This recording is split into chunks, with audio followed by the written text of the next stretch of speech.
महानगरपालिका क्षेत्रात 5.95% म्हणजे जवळपास 6% इतकी मोठी वाढ केली गेली आहे. तर ग्रामीण भागामध्ये 3.36% वाढ झाली आहे. राज्य सरकारनं रेडी रेकनरच्या दरात सरासरी 4% वाढ केली आहे. मुंबई वगळता अन्य महापालिका क्षेत्रात सरासरी 6% वाढ आहे. मुंबईत 3.39, पुण्यामध्ये 4.16 तर ठाण्यामध्ये 7.72% दरवाढ होते.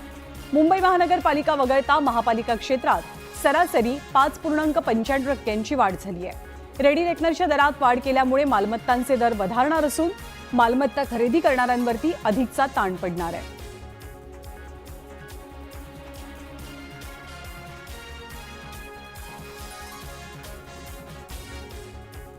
डबघाईस आलेला आहे, त्यामुळे वसुली जोरात होणार.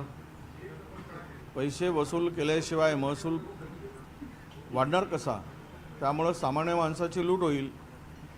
हा याच्यामध्ये गरीब आणि सामान्य माणूस भरडला जाईल. यासाठीची सगळी वाढ सुरू झालेली आहे. आगे आगे देखो क्या क्या होता है. माणसाचं 2 वेळचं जेवणही महाग होईल आणि त्याला हे सगळं टॅक्स भरता भरता त्याचं कंबरडं मोळेल. अशा प्रकारची स्थिती राज्यावर आता दूर नाही, ही परिस्थिती आलेली आहे.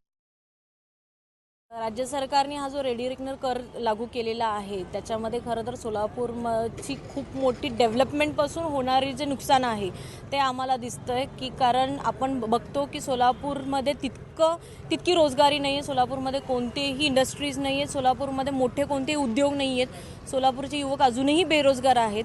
तर सरकारने हा कर नेमकं कोणत्या बेसिसवर लावला तेच आम्हाला कळत नाही आहे. वास्तविक पाहता सोलापूरची लोकसंख्या आणि सोलापूरमध्ये असणारे गिरणगावमध्ये लोकांच्या आर्थिक नुकसान भरपूर मोठ्या प्रमाणात होणार आहे. त्यामुळं बोजाही मोठ्या प्रमाणात पडणार आहे. आजच्या परिस्थितीमध्ये महागाईच्या अनुषंगाने मालमत्ता खरेदीवर एवढा मोठा बोजा हे वास्तविक पाहता सर्वसामान्याला त्रासदायक आहे. बिल्डर लोकांचा खर्च हे वाढू शकतो आणि तसंच मला वाटते की जे डेव्हलपमेंट आहे गव्हर्नमेंट डेव्हलपमेंट जे करणार आहे त्याच्यामध्ये लोकांना फायदा होईल.